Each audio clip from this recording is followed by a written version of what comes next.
అందరికీ నమస్కారం. నా పేరు డాక్టర్ వసంత్ కుమార్ గౌరవ్. ప్రపంచంలోనే కోవిడ్‌కి 100% ట్రీట్మెంట్ చెప్పిన వ్యక్తిని తెలంగాణ, హైదరాబాద్ నుంచి ఇండియా. ఎందుకు 100% అనే పదం యూజ్ చేస్తున్నానంటే, ఇక్కడ ఒకటి కోవిడ్‌కి చంపే మెడిసిన్ కేవలం 2 రోజుల్లో చంపుతుంది. 4 రోజుల్లో పూర్తిగా నెగెటివ్ రావడం. రెండోది క్లాట్స్ ఫార్మ్ కాకుండా ఒక మందు. అది యాస్పిరినో, ఇంకో హిపారినో అనేది కాకుండా మిగతా మందులు.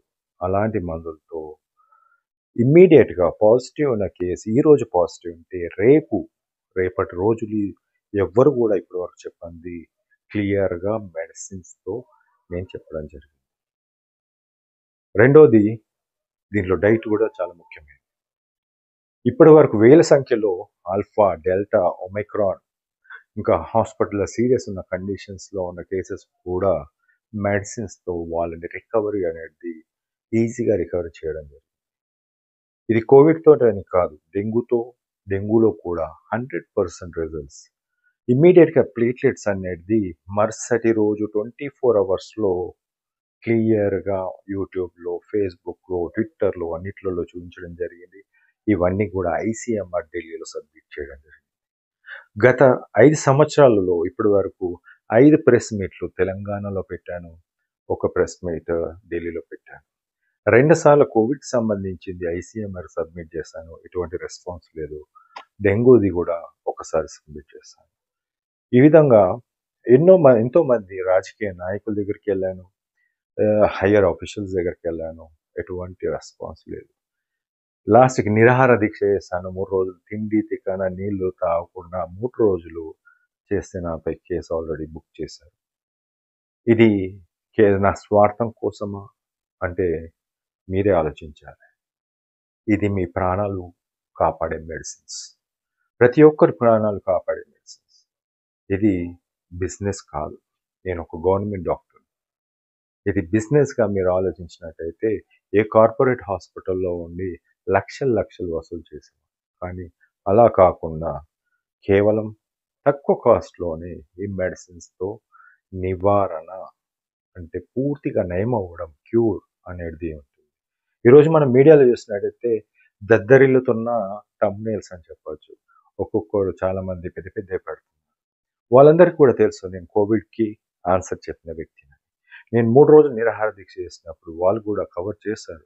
కానీ ఈరోజు కేవలం కొందరిని పిలిచేసి వాళ్ళతో మాట్లాడిచ్చేసి ఓన్లీ అది కూడా దాంట్లో ఏముంటుందంటే ఎవరో న్యూస్‌లో చదువుకున్నది అంతా కూడా తీసుకొచ్చి ఈ వేరియంట్ ఇలా అయితే ఇలా ఎవరికి తెలియదండి. అందరికీ తెలుసు. 5 ఇయర్స్‌లో చిన్న పాపని అడిగినా ముఖానికి మాస్క్ పెట్టుకో, డిస్టెన్స్ మెయింటైన్ చేయి, శానిటైజేషన్ చేయి. దీస్ ఆల్ థింగ్స్ అనేది అందరికీ తెలుసు. ఒక కొత్తగా చెప్పండి. ఒక ట్రీట్మెంట్ చెప్పండి. సంతోషిస్తాను. మీకు ట్రీట్మెంట్ రాకుండా మీరు మీడియా ముందుకొచ్చేసి మీరిష్టం వచ్చినట్టు మాట్లాడుకుంటే అది మంచి పద్ధతి కాదు. నేను ఈరోజు కూడా ఒక సైంటిఫిక్ డేటా, ఒక సైన్స్‌తో, మెకానిజమ్స్‌తో ఎలా పనిచేస్తుంది అనేది నేను చూపించాను. ఈరోజు ఈ క్లాట్స్ ఫార్మ్ అయ్యి చాలామంది సడెన్ కార్డియాక్ అరెస్ట్‌తో డెత్ అవుతున్నారు. అలాంటి వాళ్ళని కూడా కాపాడలేని పరిస్థితిలో ఈ కార్డియాలజిస్ట్ ఒకరిద్దరు ఉన్నారు. ఎప్పుడు చూసినా మీడియా అంటే ప్రేమనా ఏదో తెలియదు కానీ ఇమ్మీడియట్‌గా వాలిపోతారు. ఏదేదో వాగిస్తారన్న. ఇలాంటి క్లాట్స్ రాకుండా ఏదైనా మెడిసిన్‌ని వాళ్ళేమన్నా చూసారా? లేదు. కానీ స్టిల్ దాని రిలేటెడ్ కాకుండా జీన్స్ మిగతా అన్నీ కూడా మాట్లాడతాం. ఇలాంటి వాళ్ళ కోసం నేను ఎక్కువ మాట్లాడదలుచుకోలేదు. సెకండ్, కోవిడ్‌కి 100% ట్రీట్మెంట్ ఇది. ఇది ఫస్ట్ డే పాజిటివ్ ఉంటే 4 డేస్‌లలో నెగెటివ్.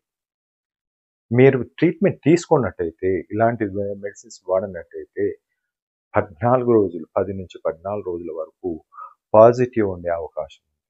పాజిటివ్ అంటే ఆలోగా లివర్ డ్యామేజ్, క్లాట్స్ ఫార్మ్ అవ్వడం, హార్ట్ అటాక్స్ రావడం, లేకుంటే బ్రెయిన్ స్ట్రోక్స్ రావడం ఇవన్నీ కూడా సమస్యలు అప్పుడు కాకుండా లాంగ్ టర్మ్ ప్రాసెస్‌లో చాలా మందికి దెబ్బతీస్తుంది. సో, ఇది ఒక పార్ట్ అయితే డెంగ్యూ అనేది 100% ట్రీట్మెంట్ అది. మీరు నా యూట్యూబ్‌లో గాని, నా ఫేస్‌బుక్‌లో గాని మీరు చూసినట్టయితే చాలా కేసెస్ పెట్టాను. పాజిటివ్ ఉన్నవాళ్ళు NS1 పాజిటివ్ ఉంటే మెడిసిన్ ఇమీడియట్గా స్టార్ట్ చేస్తే అలాంటి వాళ్ళలో IgM అనే యాంటీబాడీస్ ఫామ్ కాకుండా ఉంటుంది. అలాంటిది కూడా ఒక వీడియో పెట్టాను. సెకండ్, నెక్స్ట్ డే ప్లేట్లెట్స్ అనేది పెరగడం. ఇప్పుడు 20,000 ఉన్నా 30,000 ఉన్నా ప్లేట్లెట్స్ ఎక్కించాలి అని కార్పొరేట్లు అంటారు, ఐసీయూలో పెట్టాలంటారు. అలాంటిది అవసరం లేకుండా ఇమ్మీడియట్గా ప్లేట్లెట్స్ అనేది పెరగడం ఒక 24 అవర్స్ 12 to 24 అవర్స్ అంటాం. సో పెరిగిన తర్వాత పేషెంట్ రికవరీ అనేది స్టార్ట్ అవుతుంది అంటాం.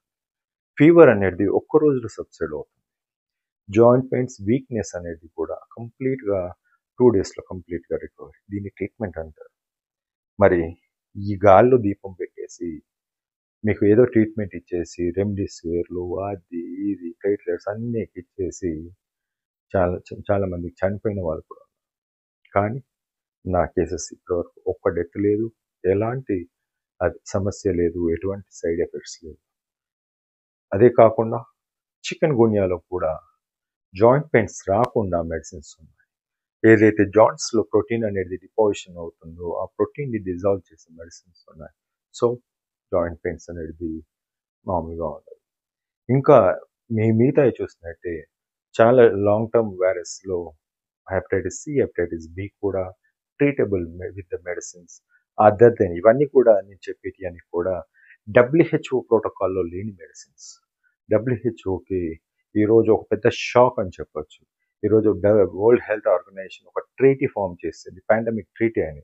అది యూజ్లెస్ ట్రీటీ, అది వేస్ట్ ట్రీటీ. ఎందుకంటారా, మెడిసిన్స్ పనిచేసే మెడిసిన్స్ వైరస్ పై ఉన్నాయి. ఆ వైరస్ని ఆపే మందులు ఉన్నాయి, వైరస్ని చంపే మందులు ఉన్నాయి. అలాంటి దాన్ని పక్కన పెట్టేసి ఒక ట్రీటీ ఫామ్ చేసేసి వాళ్ళు రెమ్డెసివిర్, ప్యాక్స్లోవిడ్, మోల్నుపిరవిర్, లేకుంటే స్టీరాయిడ్స్ అనో, లేకుంటే హైడ్రాక్సిక్లోరోక్విన్, ఇలాంటి చాలా డ్రగ్స్ తీసుకొచ్చి మన మీద రుద్దేసి కార్పొరేట్ వాళ్ళకు, కార్పొరేట్ ఏదైతే ఉన్నదో ఫార్మా అండ్